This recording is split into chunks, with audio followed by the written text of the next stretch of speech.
welcome back to our monthly senior news update. I'm BNEWS Reporter Chris Flaherty, and as always, I'm here with Council on Aging Director Marge Yetman. Marge, how are you? I'm great. How are you? I'm very well. All right, I don't want to talk about the winter, but January is coming up. January is coming up. And what's the fire department got planned for us? So every year we partner with the fire department to check smoke and carbon monoxide detectors. So this year things are going a little slower than normal, but we're going to be doing those checks at the beginning of January.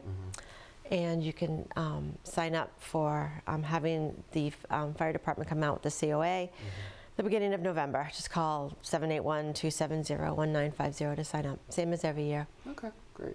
All right, we'll backtrack. Oh, let me add, because I will get yelled at.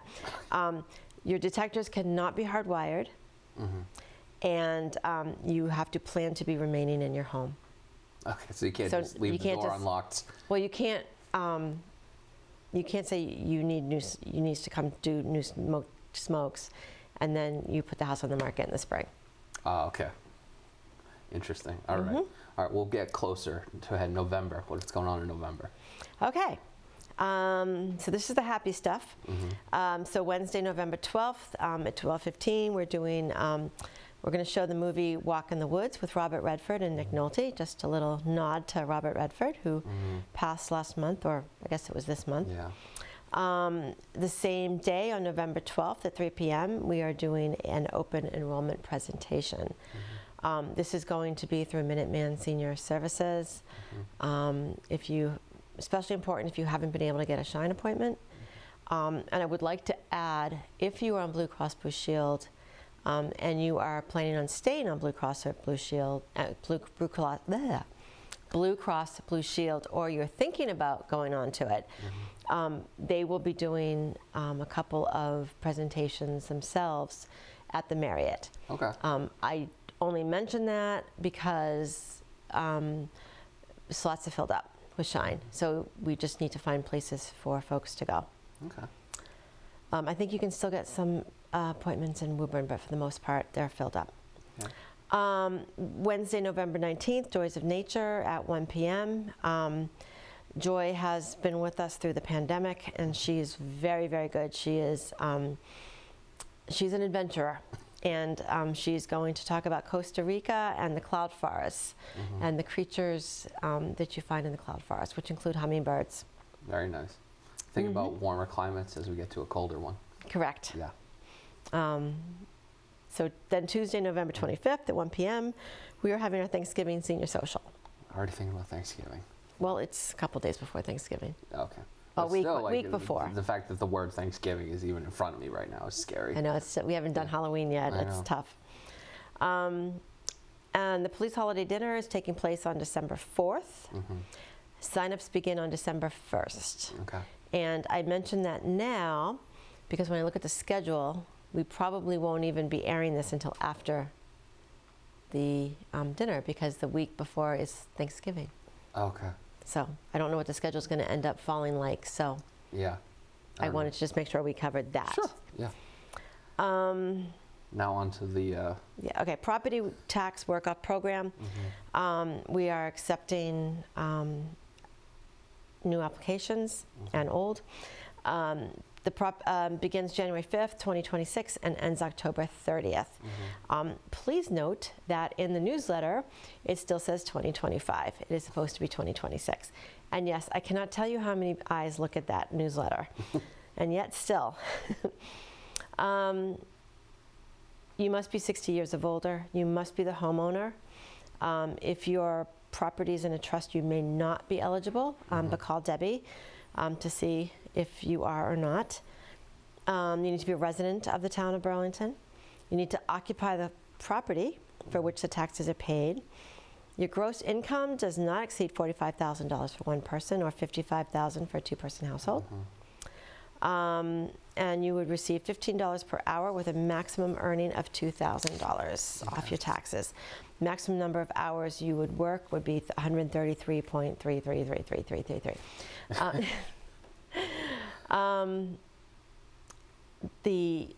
And you obviously, if you're doing a job that you love and they really need you, you can also work those extra couple of months as a volunteer. The money is subject to withholding for federal income tax purposes. That always takes people by surprise. And the earnings will be credited towards your property tax. You will not receive a check for it. And I think it comes off like, I don't remember, like the second or third quarter. Okay, now for the fun part. Well, just real quick, if this is on the website, if they needed to find all this information? It should be, yes. Okay, all right. Now we can rip off the Band-Aid. Okay, let's rip off the Band-Aid. The federal government is still shut down. Federal government is still in shutdown. It doesn't look like they will be reopening the government in the near future. So, let's start with fuel assistance. Fuel assistance funds have not been allocated because of the shutdown, but the state is continuing to accept applications. The money's just not available for your fuel, which it becomes available November 1st. So for this week anyway, you can't use it. Okay, SNAP. So unless the federal budget is passed for 2026, there are no new funds going into accounts in November for SNAP.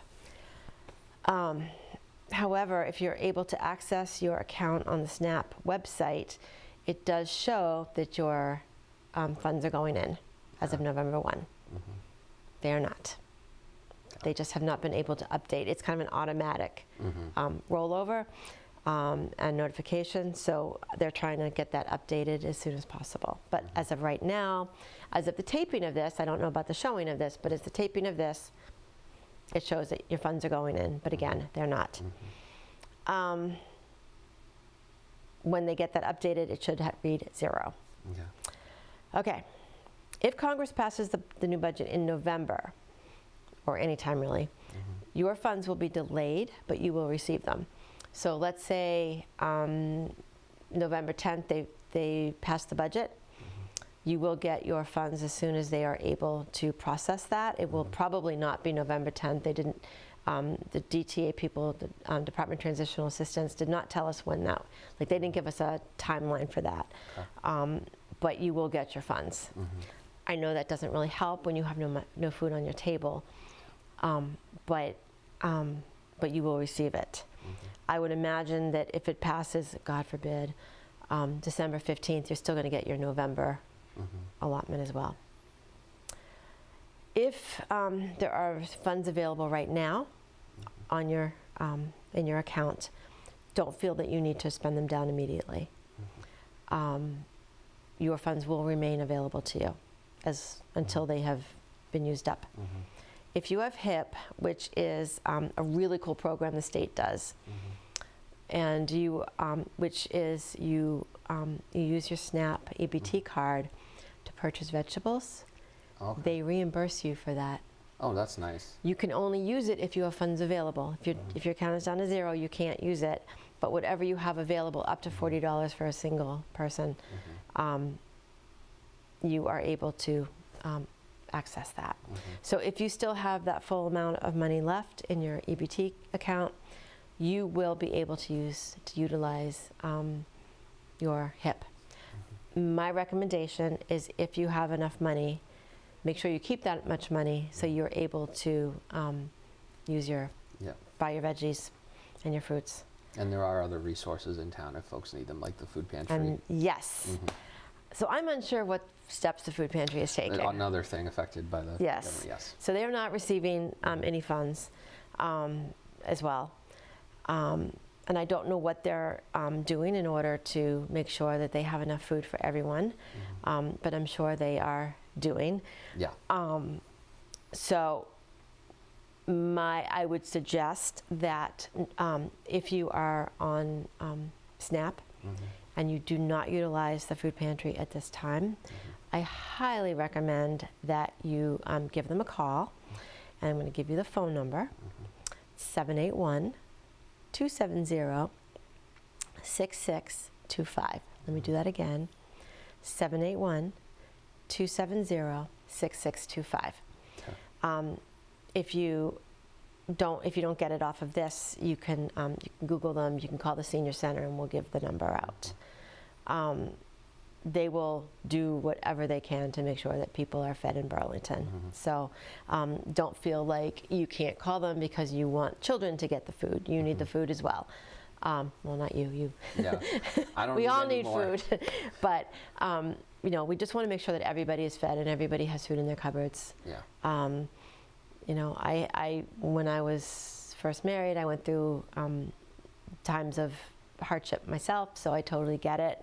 I know what it's like to open the pantry and there's really nothing in there. So I feel for everybody who's going through this. It's certainly weighing my staff and myself down on it, and we're not even the ones who are going to go hungry. So again, you know, if you need any help, if you need even a shoulder to cry on, give us a call. And I would say the same for anyone under 60 to call the food pantry and call People Helping People. We're there. Let's hope we have some positive changes by the next time we're in the studio. I certainly Hopefully hope so. sooner. I'm hoping by November 1st they've kind of sorted themselves out and we will have a budget and they will get SNAP going through. And then we can go into the holidays with a, I don't know what the right word is, a little ease. A little on the ease. minds. Yeah. Food on the table. Yeah. To end on a lighter note, the COA Craft Fair, how did that go? That went fantastic. Yeah? Yeah. Awesome. Yeah, they did a really great job. The two ladies that organized it and did all of the work just did a fantastic job. Joan Welch and Mary Cooney. They just wanted to do something, and that's what they decided to do. And I think we'll probably be doing it again next year. Awesome. And just last question, just, you know, throwing it out there because I know you guys do movie nights every month. What's a movie you like to watch when you need a laugh or like just some comfort? I think I would say this is going to sound horrible, but Grease is like my favorite. No, that's a good one. It's just kind of your, you know, your dumbed down, non-thinking movie that you don't have to. Yeah. You just get into, right? It's got music, and if it's got music, it's for me. That's a perfect one. Yeah. Awesome. All right, Marge, thank you as always for coming in. Well, thanks for having me. We'll see you course. next month with hopefully better news. Yes, hopefully. And until next time, stay tuned to BCAT and the Council on Aging website for more up-to-date news. This has been Senior News. I'm BNEWS Reporter Chris Flaherty. Thank you and have a good night.